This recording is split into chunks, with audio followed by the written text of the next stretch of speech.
Fast food is a phenomenon that most people in the world are familiar with. However, slow food is less well known. The name slow food is slightly deceptive as it is much more than the opposite of fast food.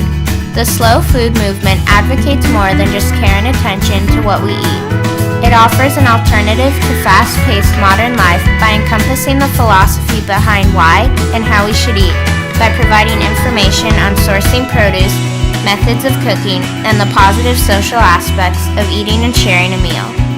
While fast food restaurants push their customers in and out, the slow food movement is aimed to take things at a slower pace.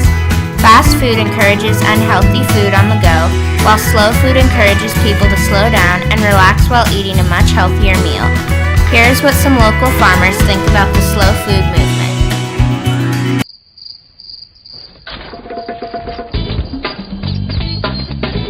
Hi, I'm Dave Epstein. I'm here today with John Lee on Growing Wisdom, and we're talking slow. So should I slow down? Yes. Slow down a little bit. We should all slow down. We should all slow down, right? Absolutely. We should all slow down and smell the roses, as they say.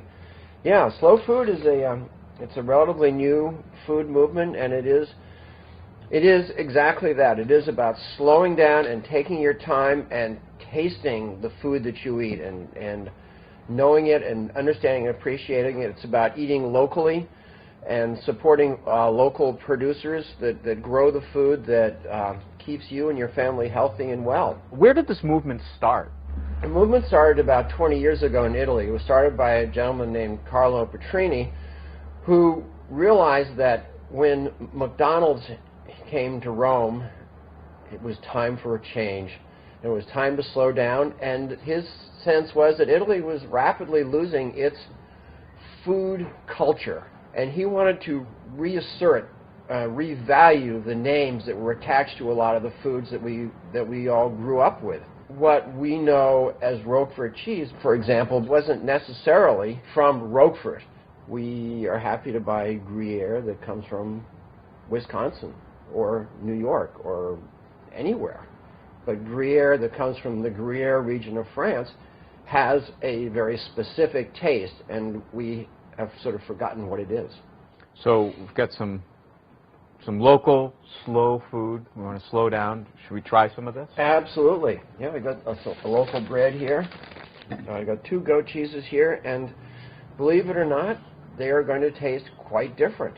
The taste of this particular goat cheese, which comes from Maine, is going to taste very different than a goat cheese, say, that comes from Vermont or other places. Yeah, absolutely. Yeah, because the flavor of the cheese is based on what the goats are eating.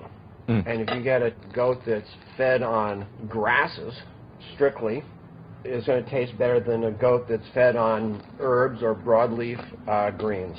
So, John, I want to thank you very much, not only for the cheese, the bread, and the apple, for the company, and for slowing us down here a little bit at Growing Wisdom. And you can watch all of our videos, peruse through them, take your time, watch as many as you can here at Growing Wisdom. As you can see, there are many benefits in being part of the slow food movement, and everyone owes it to themselves to give it a chance.